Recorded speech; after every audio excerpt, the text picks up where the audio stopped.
আজ কলকাতায় এমন একটা জায়গা যেখানে রোবট তোমার সাথে কথা বলবে, হ্যান্ডশেক করবে এবং তোমাকে কিন্তু পুরো ডোমটা ঘুরিয়ে ঘুরিয়ে দেখাবে এবং ভিডিওটা কিন্তু খুবই মজাদার হতে চলেছে।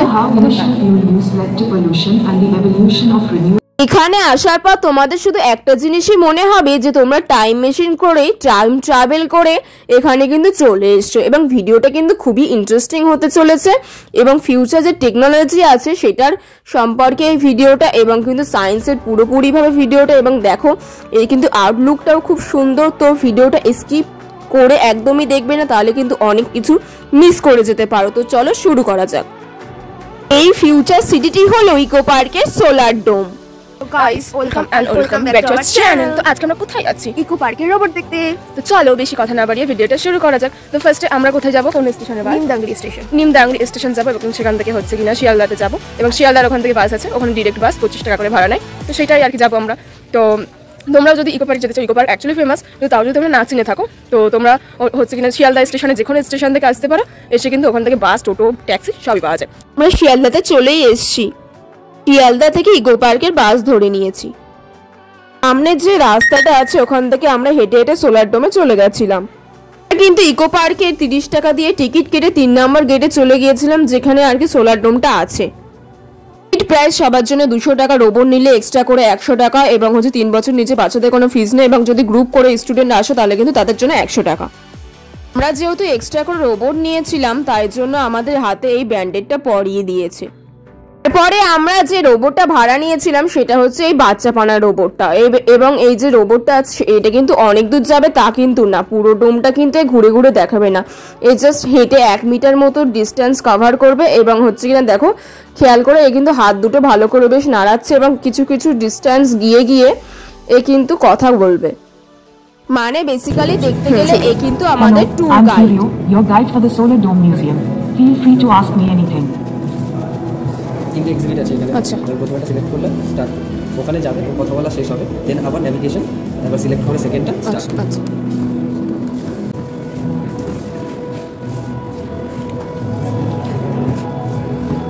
Welcome to the History of Energy exhibit. Discover how energy use led to pollution and the evolution of renewable energy methods for clean, green electricity generation.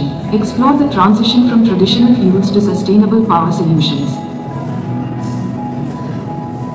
তারপরে এই রোবটটার কাজ কিন্তু এই পর্যন্তই ছিল এবং তারপরে হচ্ছে কিনা এই যে পুতুল পুতুল মতো আছে এগুলো কিন্তু সিলিকনের এবং তারপর যে পুতুলগুলো তৈরি করা ছিল তার হাতগুলো কিন্তু সিলিকন বেস মেটাল দিয়ে তৈরি করা ছিল এবং পুতুলগুলো জাস্ট অরিজিনাল মতোই লাগছিল। তারপর এটা ছিল যে সোলার যে ডোমটা ছিল আর কি, তার ভেতরে কি কি স্ট্রাকচার আছে সেটাই আর কি এখানে দেখানোর চেষ্টা করা হয়েছিল। তারপর এটা ছিল, এটা ঘোরালে সামনে যে এটা আছে সেটাই আর কি আলো জ্বলবে, কিন্তু আমি অনেক ঘোরানোর চেষ্টা করলাম তারপরেও জ্বললো না। তারপরে তাই জন্য আমি একটা স্টাফকে ডাকলাম, তো তারা বললো এটা কিছুক্ষণের জন্য বন্ধ আছে। ঠিক পরে প্রত্যেক দরজায় এরকম আর কি 3D শো মতো করেছে এবং এগুলো সত্যি কথা বলতে খুবই অসাধারণ ছিল। আমার তো সত্যি কথা বলতে কি জাস্ট অসাম লেগেছে। এবং একটা জিনিস কি, সোলার ডোমের কিন্তু ভিতরে প্রথম দিকে লোক কম ছিল, কিন্তু যত আস্তে আস্তে বেলা গড়াচ্ছিল ভালোই কিন্তু লোকজন আসছিল।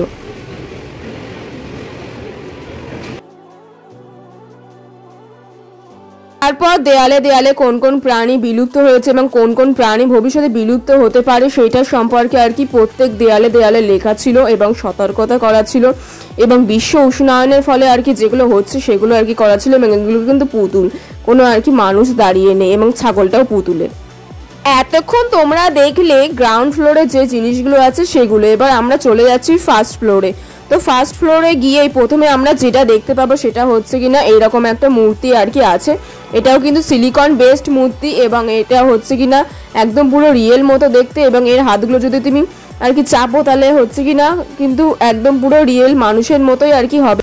তারপরে প্রত্যেক দেয়ালে দেয়ালে আর কি যে প্রাণীগুলো বিলুপ্ত হয়েছে তাদের ছবি সহ নাম দেওয়া ছিল, মানে নাম বলতে বিজ্ঞানসম্মত নাম।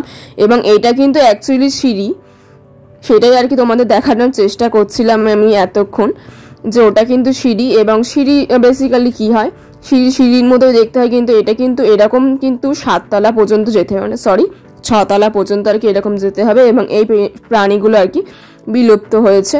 এবং ওই যে দেখতে পাচ্ছ গোল গোল যে লেখাগুলো আছে ওগুলো কিন্তু এদের বিজ্ঞানসম্মত নাম, যে কোন কোন প্রাণীগুলো বিলুপ্ত হয়েছে এবং কোন কোন প্রাণীগুলো বিলুপ্ত হতে পারে।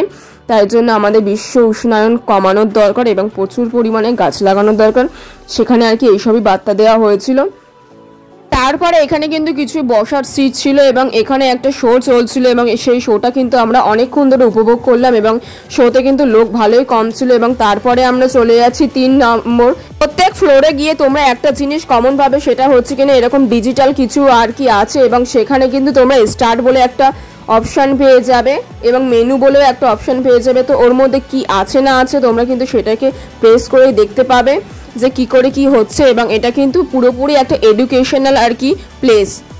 তারপরে আমরা সিঁড়ি দিয়ে হাঁটতে হাঁটতে চলেই যাচ্ছিলাম এবং তারপরে এমন একটা সুন্দর জিনিস দেখতে পেলাম যেটা তোমাদেরকে দেখায়, সেটা হচ্ছে কিনা ওপর থেকে এই রকম একটা আর কি শো যে নিচে কি আছে এবং এটা কিন্তু সত্যি কথা বলতে কি মানে মনে হচ্ছিল যেন অন্য একটা কোনো একটা জগতে চলে এসেছি। তারপরে কিভাবে বাতাসের সাহায্যে আর কি টারবাইন ঘুরিয়ে কারেন্ট তৈরি করা হয় সেটার একটা ডেমো দেওয়া ছিল এবং এটা হচ্ছে টারবাইন টাইপসের কিছু একটা দেওয়া ছিল এবং নিচে লেখাও ছিল আর কি কি আছে। সিটিতে যে মেশিনগুলো আছে সেগুলো চালানোর চেষ্টা করলাম। তো এখানে আমি টপিক সিলেক্ট করলাম এবং এখানে সিলেক্ট করলাম টাইপস অফ ওয়াইন্ড টারবাইন এবং সেটাই কিন্তু শোতে দেখাচ্ছে আর কি, মানে এলসিডি স্ক্রিনে। এবং এগুলো কিন্তু স্যামসাং এর আর কি এলসিডি স্ক্রিন ছিল। তো চলো দেখা যাক যে এখানে কি দেখাচ্ছে। এখানে কিন্তু অ্যাকচুয়ালি ব্যাখ্যা দেখাচ্ছে কি করে আর কি টারবাইনের সাহায্যে ঘোরানো হয়, কিন্তু এটা অ্যাকচুয়ালি সবকিছু ইংলিশে ছিল, বাংলায় কিন্তু তোমরা অ্যাভেলেবেল পাবে না, হিন্দিতেও পাবে না, জাস্ট ইংলিশে ছিল। তো আমি তো এখানে দেখছিলাম এবং আমার তো সত্যি কথা বলতে ভালো লাগছিল। আবার কিছুক্ষণ পরে আমি বড় হয়েছিলাম বলে এবং অন্য কিছু জিনিস দেখতে হবে বলে আমি আবার অন্য টপিকে চলে গেলাম। এই যে ফ্লোরটা ছিল এই ফ্লোরে কিন্তু সম্পূর্ণভাবে আর কি টারবাইন ঘুরিয়ে বায়ুর সাহায্যে কিভাবে আর কি বিদ্যুৎ উৎপাদন করা হয় সেইটা সম্পর্কেই আর কি এখানে ব্যাখ্যা দেওয়া হয়েছে এবং পুরো আর কি ফ্লোরটা জুড়ে আর কি টারবাইনের যে ওই 3D যে স্ট্রাকচারগুলো সেগুলো আর কি ওটা তৈরি করে করে দেখানো হয়েছিল। এবং এখানে এগুলো কিন্তু অ্যাকচুয়ালি মানে মানুষের বিল্ডিং আর কি গাছপালা, আর ওই সাইডে দেখো টারবাইনের যে এগুলো ঘুরছে ওগুলো কিন্তু টারবাইনের ঘোড়া। তার ঠিক পরেই সিঁড়ি দিয়ে ওঠার সময় পৃথিবীর এরকম একটা আমরা স্ট্রাকচার দেখলাম এবং এটা কিন্তু ফ্ল্যাট সারফেস না, এটা কিন্তু রাউন্ড সারফেস এবং ওর ওপরে দেখো আমি হাত দিয়ে দাঁড়িয়ে রয়েছি এবং ওখানে কিন্তু মাথা দিয়ে দাঁড়িয়ে রয়েছি এবং ওটা কিন্তু অ্যাকচুয়ালি প্রজেক্টরে হচ্ছিল এবং আমি যখনই হাতটা দিলাম তখন কিন্তু আমার হাতের ছাপ পড়লো। প্রত্যেকটা ঘরে কিন্তু ওই যে টপিক মেশিনগুলো আছে সেগুলো কিন্তু জাস্ট ভরে ভরে আছে এবং এখানে দেখো ভূশক্তির সাহায্যে আর কি করে বিদ্যুৎ উৎপাদন করা হয় সেটাও আর কি দেখাচ্ছিল। আমরা সবাই ছোটবেলায় ভূগোল বইতে পড়েছি যে ভূতাপ শক্তির সাহায্যে আর কি বিদ্যুৎ উৎপাদন করা এবং সেটার একটা কিন্তু 3D স্ট্রাকচার দেওয়া ছিল এবং এটা কিন্তু লাভা তৈরি করেছে নিচে। এবং তার ঠিক পরেই ছিল আমাদের আর কি কিউটি সূর্যর আর কি প্রতিচ্ছবি এবং সেটা কি কি দিয়ে তৈরি সেটাও আর কি তারা খুব সুন্দরভাবে প্রজেক্টরে দেখিয়েছে এবং এটা কিন্তু প্রজেক্টরের সাহায্যে চলছিল এবং এটাও কিন্তু ফ্ল্যাট সারফেস না, এটা কিন্তু গোল্ড সারফেস। দেখেই তোমরা বুঝতে আশা করি পেরে গেছো। মনে হয় আমার তেজের সামনে সূর্যের তেজ অনেকটাই কমে গেল এবং সেটা এটা দেখে বোঝা যাচ্ছে। এবং থার্ড ফ্লোরে last but not the least এরকম একটা টারবাইনের আর কি স্ট্রাকচার দেওয়া ছিল এবং প্রত্যেকটা কিন্তু নিচে লেখা ছিল যেটা কি করে কাজ করছে না করছে। এগুলো খুব ভালো করে পর্যবেক্ষণ করার পরে তারপরে আমরা চলে গেলাম আর কি 4th ফ্লোরে এবং 4th ফ্লোরেও এই একই সিস্টেম, কোনো সিঁড়ি টিড়ি নেই, এরকম মানে সিঁড়ি আর কি। তো চলো দেখা যাক 4th ফ্লোরে কি আছে। 4 নম্বর ফ্লোরের শুরুতে এরকম একটা আইনস্টাইনের মূর্তি তৈরি করা ছিল এবং এটাও কিন্তু সিলিকন বেসের ছিল। বয়সে যে গেম আমার বাচ্চাদের খেলার কথা ছিল সেই গেম আমি বুড়ো বয়সে এসে খেলছি। তো দেখো এটাও কিন্তু বেশ ইন্টারেস্টিং গেম ছিল, এটা অ্যাকচুয়ালি বাচ্চাদের গেম ছিল এবং এটা কিন্তু মিলানো গেম ছিল, বাট আমি তো খেলে খুবই মজা পাচ্ছিলাম, আমার তো সত্যি কথা বলতে খুবই ভালো লাগছিল। এবং দেখো এটা কিন্তু বেশ মিলেই যাচ্ছে এবং এটা কিন্তু মিললো না, যাই হোক তারপরটা মিলছে না করে লাস্ট পর্যন্ত আমি অনেক ট্রাই করলাম এবং এটা কিন্তু তাও মিলছিল না। কোথায় দেবো আমি বুঝতেই পারছিলাম না, ওটা অ্যাকচুয়ালি একটা মেশিন ছিল এবং মেশিনের মধ্যে আর কি ওই পার্টসটা কোথায় আর কি সেট হবে। তো ফাইনালি দেখো সেট হয়ে গেছে এবং তারপরে এই যে মেন স্ট্রাকচার হয়ে গেল। তো আমি কিন্তু উইন হয়েছি। ওর পাশে একটা সাইকেল ছিল, এটা যত জোরে চালানো যাবে আর কি সেটার থেকে শক্তি উৎপন্ন হবে, কিন্তু অনেকক্ষণ চালানোর পরে বুঝলাম যে এর সুইচটাই অফ করা ছিল। ওপর থেকে যখন নিচের ভিউটা আমি ক্যাপচার করছিলাম তখন মনে হচ্ছিল আমি মনে হয় টাইম মেশিনে ট্রাভেল করে আর কি নিজের নাতি নাতনির ফিউচারে চলে এসেছি। তো দেখো এটা কিন্তু কিভাবে ফোন তৈরি হচ্ছে সেটা আর কি দেখাচ্ছে, মানে কি টেকনোলজির সাহায্যে ফোনটা তৈরি করা হয়েছে এবং গাড়ি টাড়িগুলো কী করে তৈরি করা হয়েছে সেটা কিন্তু শো করেই দেখাচ্ছিল। এবং আমার মনে হয় এটা করতে প্রচুর কোটি কোটি টাকা খরচা হয়েছে, তো সেই হিসেবে 300 টাকা করে ঠিকই আছে। তো 300 টাকা করে আমার তো খুব একটা বেশি লাগলো না, তো তোমাদের কি খুব একটা বেশি লেগেছে সেটা কি কমেন্ট করে জানিও। তার ঠিক পরের ঘরে এরকম একটা শো হচ্ছিল এবং কি আর কি আমাদের টেকনোলজিটা মানে কিভাবে ব্যবহার করা হয় না হয় সেটাই আর কি দেখাচ্ছিল, মানে রোবট আর কি করে তৈরি করা হয়, রোবটের সাহায্যে আর কি মানুষের কিভাবে সাহায্য করা হয়েছিল না হয়েছিল, রোবট আমাদের কি কাজে লাগে এবং রোবটের সাহায্যে আমরা ভবিষ্যতে আর কি কিভাবে কাজগুলো সহজ করতে পারি সেই সব আর কি ইনফরমেশন এটা আর কি এই ঘরটাতে মানে শো করে দেখানো হচ্ছিল। এবং এগুলো কিন্তু 3D শো ছিল না, মানে চশমা টশমা পরে ওরকম শো ছিল না, এমনিই শো ছিল।